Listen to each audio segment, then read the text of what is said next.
Of all the rewards a home garden can offer, few are as satisfying as harvesting your own sun-warmed, juicy black grapes.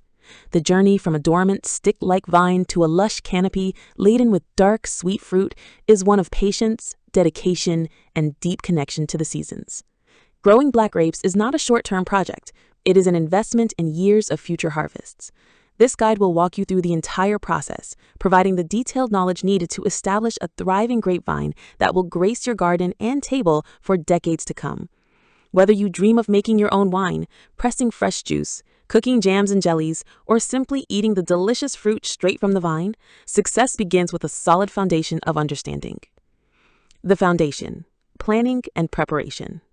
Before you even touch a shovel, the most critical work of growing grapes is done through careful planning.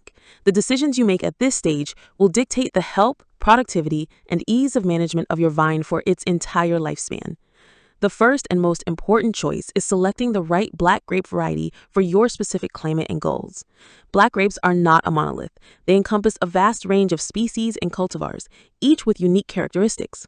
For colder climates, you might look towards hardy American varieties like Concord, famous for its classic juice and jelly flavor, or the robust Valiant. In warmer regions, you have the luxury of choosing from European wine grapes, Vitis vinifera, like Cabernet Sauvignon or Merlot, or popular table grapes like Black Manuka.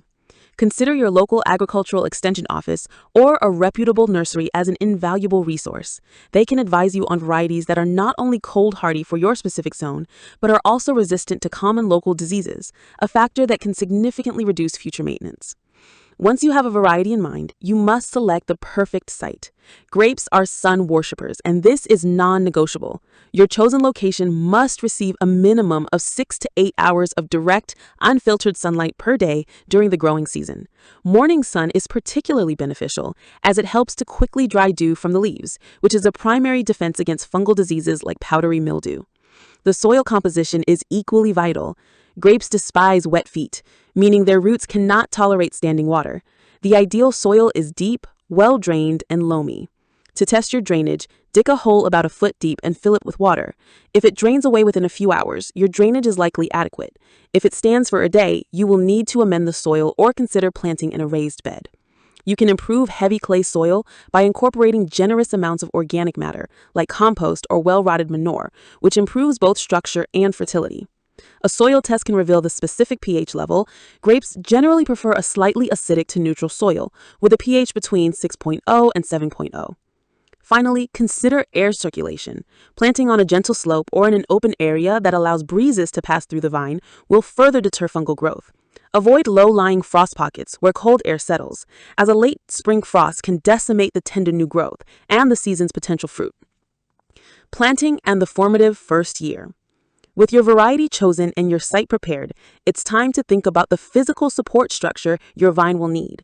Grapes are vigorous climbers and require a sturdy trellis, arbor, or pergola to support their weight and organize their growth for optimal sun exposure and air circulation. It is far easier to install this structure before or at the time of planting than try to wrangle a mature vine onto it later. A simple and effective system for a home garden is a 2-wire trellis, with wires stretched horizontally at approximately 3 and 6 feet off the ground between 2 sturdy posts. The best time to plant grapevines is in the late winter or early spring while they are still dormant. You will likely purchase your vine as either a bare root plant or a potted one. If you have a bare root vine, it's crucial to soak its roots in a bucket of water for a few hours before planting to rehydrate them. Dig a planting hole that is wider and slightly deeper than the root system. It's a good practice to gently mound some loose soil at the bottom of the hole. Place the vine atop this mound and spread its roots out radially like the spokes of a wheel. Begin backfilling the hole with the native soil you removed, gently tamping it down to eliminate air pockets. Do not add fertilizer to the planting hole, as this can burn the tender new roots. The goal of the first year is to encourage deep root establishment, not lush top growth. Once the hole is filled, water the vine thoroughly, allowing the water to settle the soil around the roots. Perhaps the most counterintuitive step for a new grower happens now: the initial pruning. After planting, you must prune the young vine back severely, leaving only 2 or 3 strong buds on a single cane. This feels drastic, but it forces the plant to concentrate all of its energy into developing a powerful root system, which is the engine that will drive all future growth and fruit production.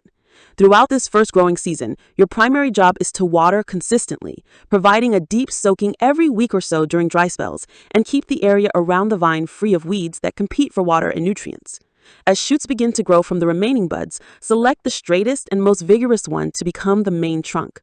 Tie it loosely to your trellis support as it grows and pinch off any competing shoots. You will not and should not get any fruit in the first year. This year is all about building the framework for the future. Long-term care: pruning, feeding, and watering. From the second year onward, your focus shifts from establishment to maintenance and shaping the vine for production. Annual pruning is arguably the single most important task in grape cultivation. It controls the vine's size, improves fruit quality and quantity, and makes harvesting and disease management easier. Pruning is performed in late winter when the vine is fully dormant. The general rule of thumb, which often shocks beginners, is that you will remove about 90% of the previous season's growth. Grapes only produce fruit on new shoots that arise from one-year-old wood, the canes that grew last year. There are two primary methods of pruning: cane pruning and spur pruning. Your chosen variety often dictates the best method. In cane pruning, you select one or two of last year's canes, trim them back to about 8 to 12 buds each, and tie them to your trellis wire. These will be your fruiting canes for the upcoming season. You also leave two shorter renewal spurs near the main trunk. The shoots that grow from these spurs will become the fruiting canes for the following year. In spur pruning, you establish permanent horizontal branches called cordons that extend along the trellis wires.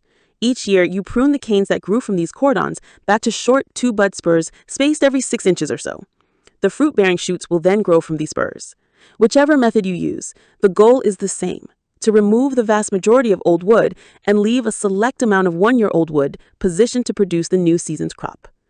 Proper watering and fertilization become important as the vine matures. While established vines are quite drought-tolerant thanks to their deep roots, they will produce better fruit with consistent moisture, especially during the period when the berries are swelling. Water deeply and infrequently rather than giving shallow daily sprinklings. A layer of mulch, like straw or wood chips, can help conserve moisture and suppress weeds. Fertilization should begin in the second or third year. A balanced fertilizer, such as a 10-10-10 formulation, can be applied in the spring just as the buds begin to swell. Apply it according to the package directions, scattering it on the soil surface under the spread of the vine, but not directly touching the trunk. Avoid fertilizing late in the summer, as this can encourage a flush of tender new growth that may be damaged by an early frost and can detract from fruit ripening.